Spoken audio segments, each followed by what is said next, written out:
అనుకున్న విధంగా తెలంగాణ తల్లి విగ్రహం ఇక్కడ సచివాలయంలో పెట్టడం ఏ విధంగా అనిపిస్తుంది? చాలా సంతోషం. నిజంగా తెలంగాణ తగిలి విగ్రహాన్ని ఎప్పుడో అంటే సెక్రటరీ కట్టిన వెంటనే దాన్ని ఎక్కడో కట్టుకోవాలి.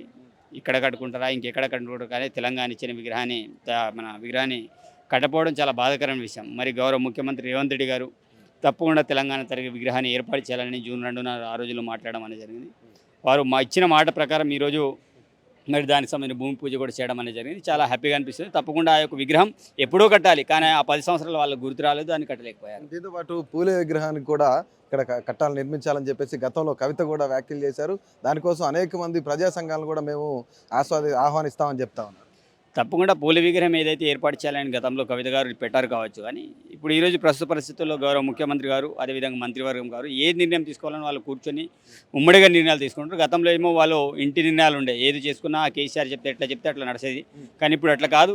ఏదైనా సరే అన్ని సామాజిక వర్గాలను కూర్చోబెట్టి మిగతా మంత్రివర్గాన్ని అందరినీ కూర్చోబెట్టి ప్రతి ఒక్కటి అట్లా నిర్ణయాలు తీసుకుంటున్నారు. ఆ నిర్ణయాల ప్రకారం వాళ్ళు తీసుకుంటారు. కవిత బెయిల్ విషయంలో ఎస్పెషల్లీ బండి సంజయ్ కాంగ్రెస్ పార్టీని ఆపాదిస్తూ కాంగ్రెస్ పార్టీకి ధన్యవాదాలు కంగ్రాచులేట్ చెప్తున్నారు. ఏంటి ఈరోజు వాళ్ళకు ఉన్న అనుబంధం ఏంటిదో మాకు అంత తెలుసు. గతంలో ఎన్నికలు ఏ రకంగా జరిగినాయి, అదేవిధంగా పార్లమెంట్ ఎన్నికలు ఏ రకంగా వాళ్ళు కలిసి పోటీ చేశారు, ఏ రకంగా చేశారు అందరికీ తెలిసిన విషయమే. ఈరోజు కేటీఆర్ గారు ఢిల్లీలో పోయి పైరవీలు చేసుకొని మరి ఆ యొక్క వాళ్ళ చెల్లెని బయటకు ఏ రకంగా తీసుకొచ్చారు అందరికీ తెలిసిన విషయమే. వాళ్ళంతా మూలకాయింది విషయం తెలిసే. ఈరోజు మా కాంగ్రెస్ పార్టీకి మాకు వాళ్ళ సిద్ధాంతాలకు మా సిద్ధాంతాలకు ఆకాశానికి భూమి మధ్య తేడా ఉంటుంది. దానికి కాంగ్రెస్ పార్టీని ఏదో బీఆర్ఎస్ పార్టీకి కాల్సో లేకపోతే బీజేపీకి ఏదో వాళ్ళు ఇష్టమైనట్టు మాట్లాడతారు. కానీ ఇంటర్నల్గా ఒప్పందం ఆ 10 సంవత్సరాలు వాళ్ళు స్టేట్ యాక్ట్లో కూడా ఎన్ని రకాలుగా కలిసి పనిచేస్తారు అందరికీ తెలిసిన విషయమే. వాళ్ళకి మాకు ఎలాంటి సంబంధం ఏం లేదు. ముఖ్యంగా సత్యమేవ జయతే అని చెప్తున్నారు, ధర్మం గెలిచిందని చెప్తున్నారు. నిజంగా వాళ్ళ వైపు ధర్మం ఉందంటారా? ధర్మం గెలిచిందా, సత్యం గెలిచిందా ఈరోజు తెలంగాణ ప్రజలందరూ కూడా చూస్తున్నారు. మరి కడిగిన ముత్యం లాగా బయటకు వచ్చిందని అంటారు. కడిగిన ముత్యం అయితే జైలుకి ఎందుకు వెళ్ళింది? ఇది తెలియని విషయమా? కాబట్టి ఈరోజు వాళ్ళు ఎన్ని సత్యాలు మాట్లాడినా ఎన్ని చేసినా వాళ్ళలో లోపల ఏముందో అందరికీ తెలుసు. వాళ్ళ అంతరాత్మకు కూడా తెలుసు. మేము తప్పు చేశాం, తెలంగాణ దోచుకున్నామనే విషయం వాళ్ళందరికీ కూడా తెలుసు, ఆ కుటుంబానికి మొత్తం తెలుసు. కాబట్టి వాళ్ళు లిక్కర్ స్కామ్ ఎంత అంటే ఒక మహిళా లిక్కర్ స్కామ్లో జైలుకి పోవడం అనేది నిజంగా తెలంగాణ మహిళలందరికీ ఒక అవమానకరమైన విషయం. అలాంటిది ఈరోజు బయటకు వస్తే మేము సత్యవంతులం నీతిమంతులు అని పెద్దగా మాట్లాడడం అది సమాజం నిజంగా తెలంగాణ సమాజం అంతా తలదించుకునే స్థాయిలో వాళ్ళు అది చేయడం అనేది జరిగింది. కానీ ఇది ఆధారాలు అనేది లేని కేసు, అందుకే ఆవిడకి వెంటనే బెయిల్ కూడా ఇచ్చారు.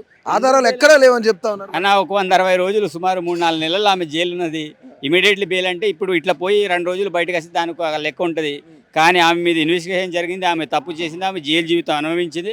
తప్పకుండా మళ్ళీ అవసరమైతే మళ్ళీ ఇంకా జైలుకు పోతుంది, దాంట్లో ఎలాంటి సందేహం లేదు. రైట్. ఇక్కడ ముఖ్యంగా ఎస్పెషల్లీ హైడ్రా అనేది ఒక చట్టబద్ధత లేకుండా పరిధి లేకుండా ప్రవర్తిస్తుందని చెప్పేసి అటు బీఆర్ఎస్ నాయకుల్ని టార్గెట్ చేసేందుకు ముఖ్యంగా ఒక డైవర్షన్ పాలిటిక్స్ చేయడానికి మాత్రమే ఈ యొక్క హైడ్రాని తీసుకొచ్చారు రేవంత్ రెడ్డి గారు అని చెప్తా ఉన్నారు బీఆర్ఎస్ నాయకులు. ఎస్పెషల్లీ మాట్లాడిన వాళ్ళకి బుద్ధి ఉండాలి. ఈ 10 సంవత్సరాలు చెరువులు కావచ్చు, అదేవిధంగా ప్రభుత్వ భూములు కానీ అవన్నీ కూడా కబ్జాలు కావడం అనేది జరిగింది.